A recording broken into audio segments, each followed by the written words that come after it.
Welcome to the Successful Nurse Coach podcast. On this podcast, Laura and Shelby, both board-certified nurse coaches, show you how to make as much money as you want in private practice as a nurse coach.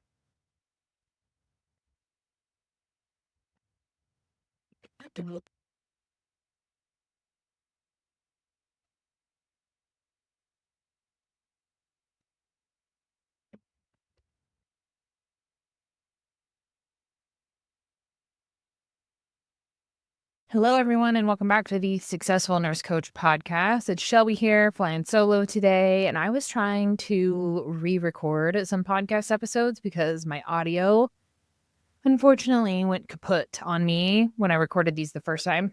And team, I recorded a podcast episode for Nurse Life Coach Academy that was maybe one of the spicier podcast episodes I've ever recorded. And I even told our podcast editor of like, hey, I'm not really sure about this one. Let me know how it lands for you and how it reads. And then the audio ended up being trash. And she was like, I actually need you to re-record these. And I sat down to do that today.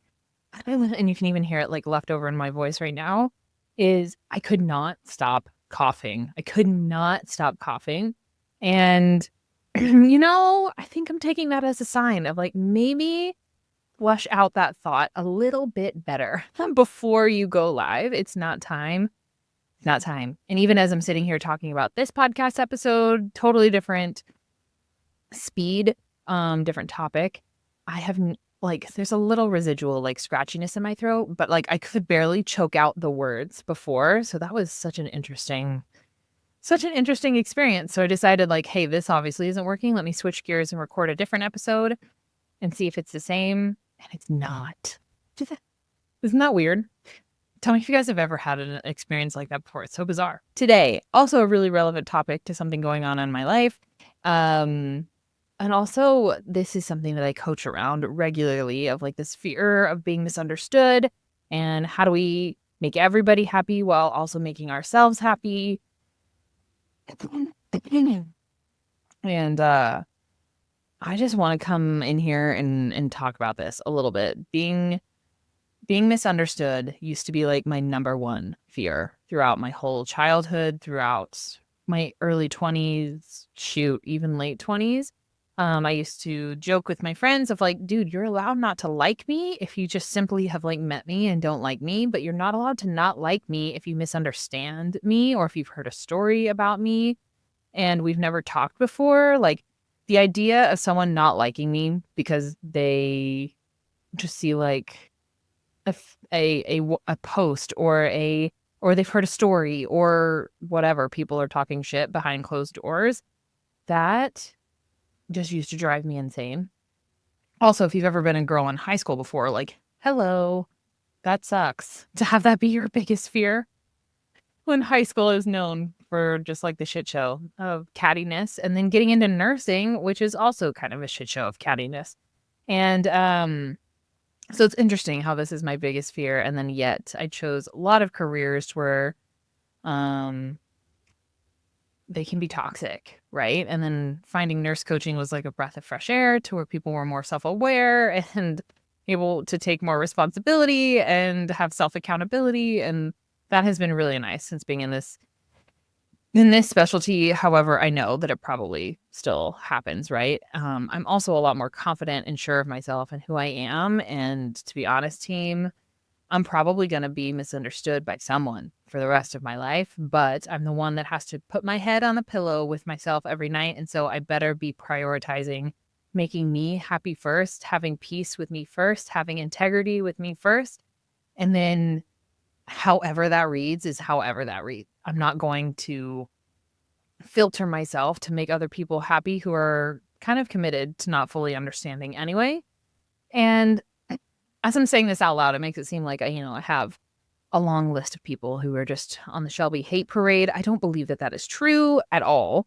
However, your brain's a funny place. And sometimes even if it's just one person who is doubting you or saying things, it can feel like the whole world. And that's hardly ever the case. But at the end of the day, I'm going to sleep with me and I got to make peace with me first. But I think that this being misunderstood, especially if you guys are going into private practice and you are doing part-time or full-time, there is this perception that leaving a stable, good, reliable job with affordable healthcare and a 401k and doing something different and going outside the box is like the stupidest thing that you could ever do. And some of you in our community, unfortunately, have family members who have said that straight to your face. And this is bizarre to me because your decisions don't impact them most of the time at all. And it's just mean. It's just not supportive. It's just rude. And so I'm here to maybe be your best friend today and give you a little pep talk if you're being misunderstood. And yeah, reality is people are going to think what they're going to think, but you have to go to sleep with you at night, and I want to speak to you and not to everybody else. So why does this happen? This fear of being misunderstood? I think it is primal. To put it bluntly, I think it's primal. Our brains are programmed for community. They crave belonging. They crave being understood. I mean, all of us listening here, myself included, want an authentic life. That is such a buzzword in our community. We want to be able to be ourselves, to be seen as ourselves, to be heard as ourselves, and be accepted as ourselves. That's what like authenticity means to me. And whenever we are misunderstood, it doesn't feel safe. So like from a nervous system perspective, you know, back in the caveman days, whenever you were excommunicated from the group, it meant that you were likely going to die. And that sounds dramatic, but, and I'm also not like an anthropology expert here, but like this stuff gets passed down through generations. And even if we know rationally and intellectually now that like, even if I'm misunderstood, I'm still going to eat dinner tonight, there is a primal part of us that might feel unsafe. And so it can feel very risky. And I want to acknowledge that, right? That both things can be true at the same time. Um, but it is something that we get to deal with, right? It doesn't get to be an excuse because leaders, because change makers, because trailblazers are always ahead of the curve. They are always outside of the box. And if you got the bug like I did whenever I became a nurse coach of like, this is the thing I want to go all in on, you have to risk it anyway. Even if your body is feeling unsafe, there are 100 ways to support yourself in creating safety outside of the box, reminding your body that it is okay so that you're not like living in fight or flight.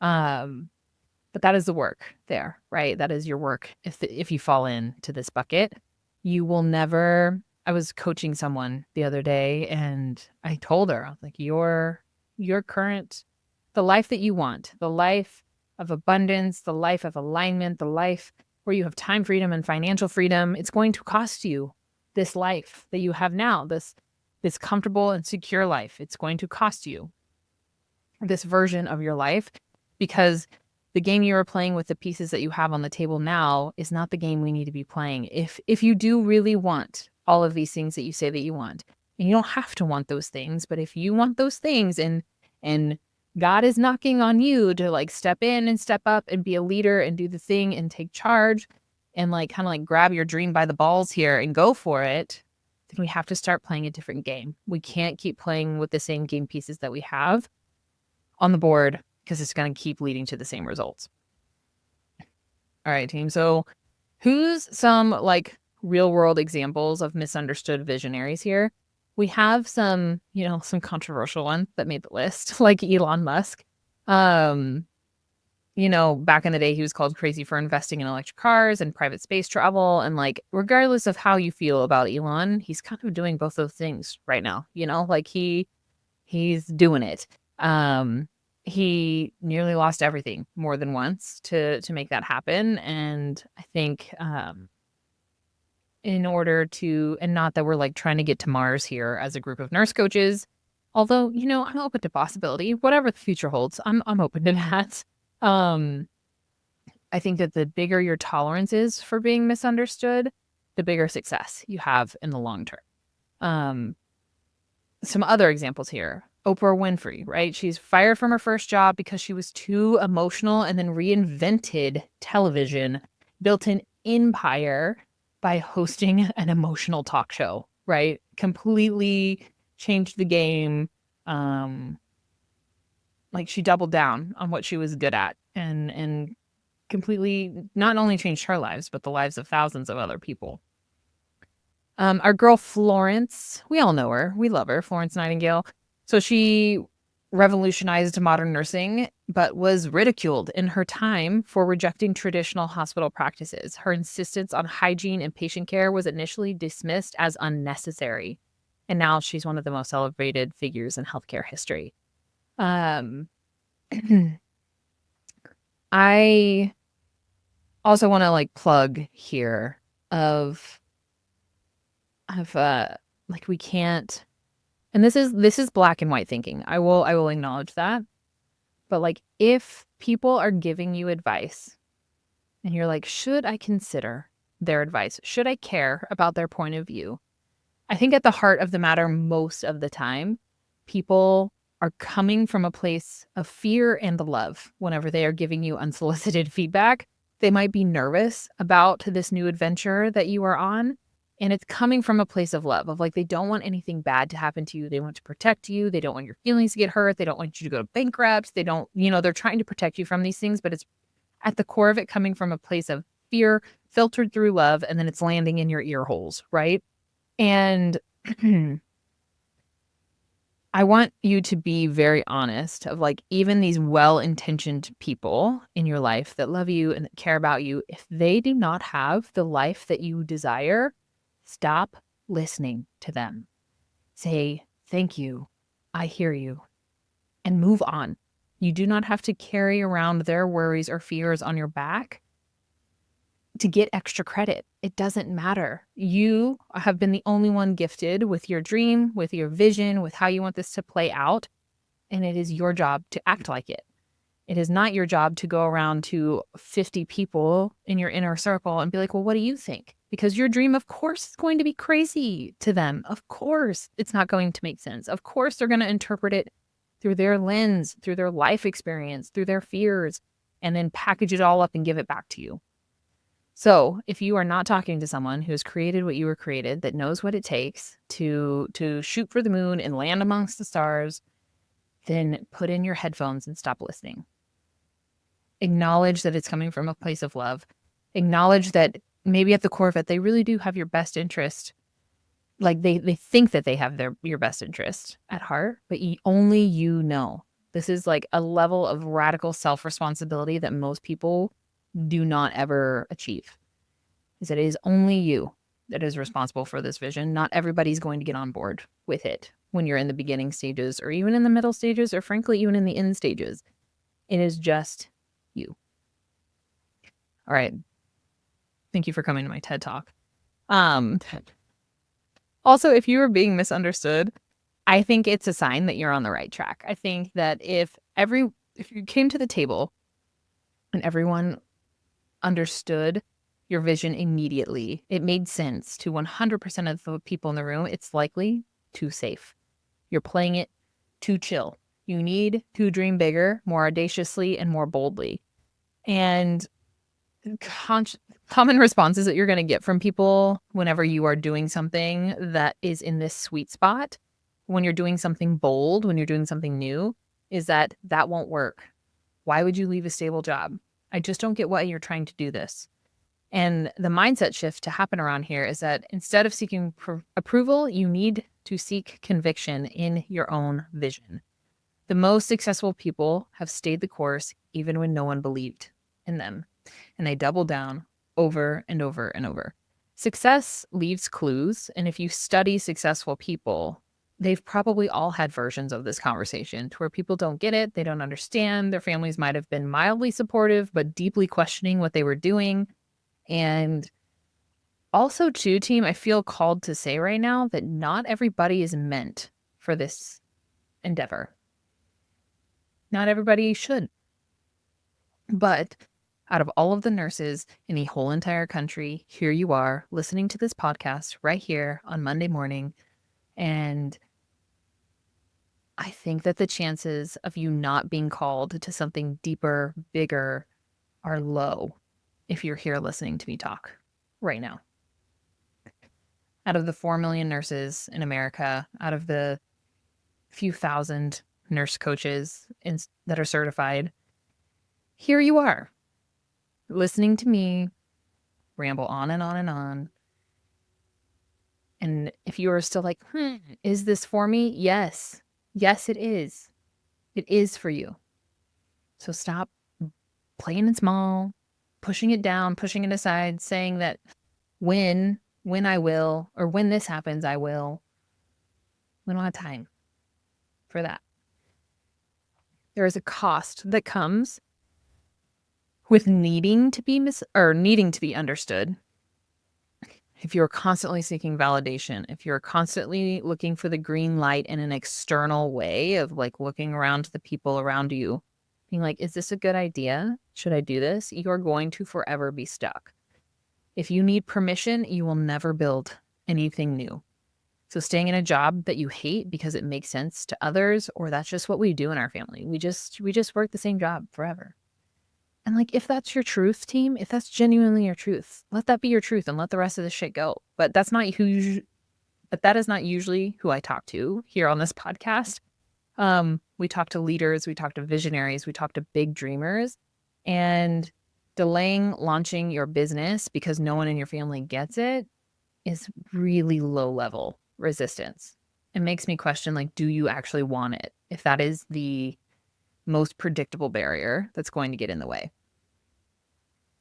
You have to learn to go inward, to find your own inner compass, to identify your North Star, to learn how to tap into these intuitive nudges that are backed up by rational thought. And what I mean by that is there have been a lot of decisions Laura and I have made over the years based off intuition, and then they end up paying off financially. And now we're like entering the season of wherever we are now we are able to interpret data first and then go off intuition to be able to make decisions.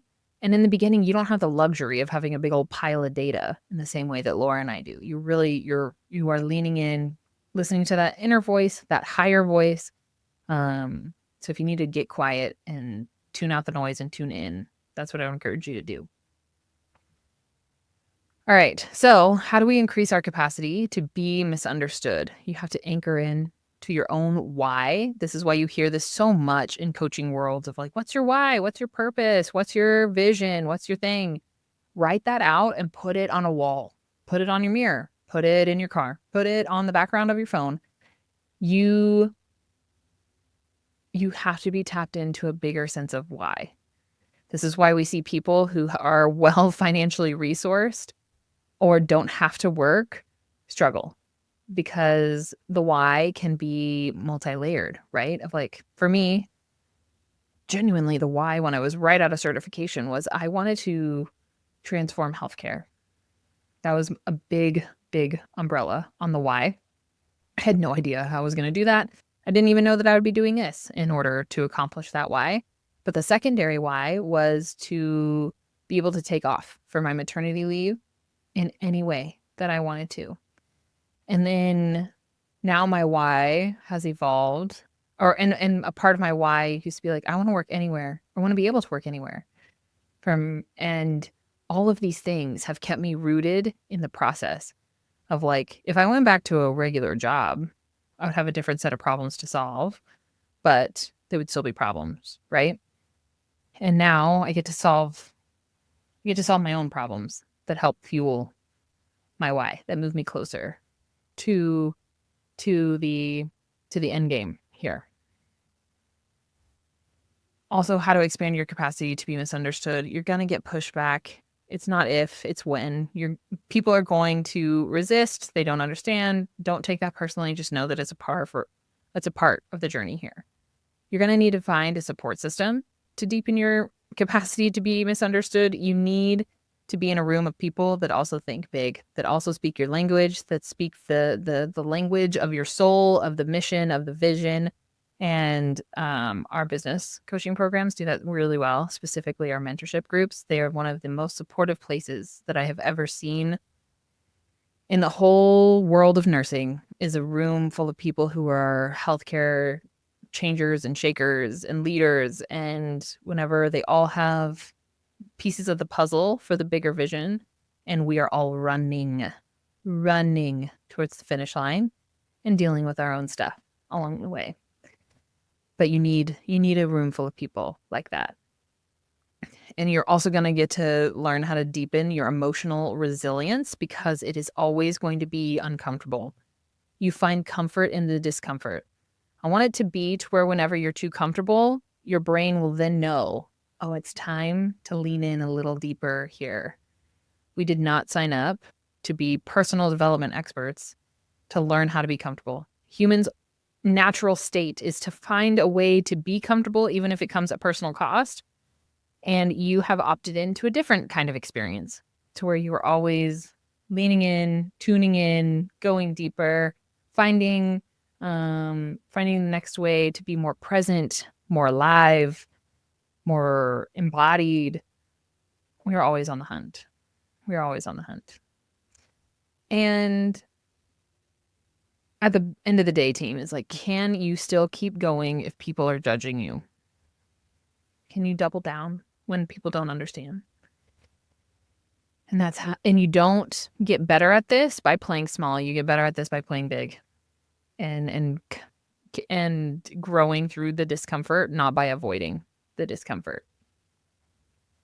So if you're feeling misunderstood, congratulations. You're in good company. I'm with you. We're with you. Big ideas take time to be accepted. And if you're wondering, like, wow, this really hit the nail on the head for me today, I would ask you the question, who do you need to stop seeking approval from? Is it your dad, your mom, your sister, your friends? Like, who is it that you need to, like, cut that energetic cord and put that cord inward or upward if you're a spiritual human? So let me know. Was this helpful? Shoot me a message. We're here for you. Would love to know if this landed for you today. And yeah, I'm going to end it abruptly here on a poetic note of, if you stopped listening to everybody else, what is it like to listen to you? All right, homies, lots of love. Same time, same place next week. Toodles.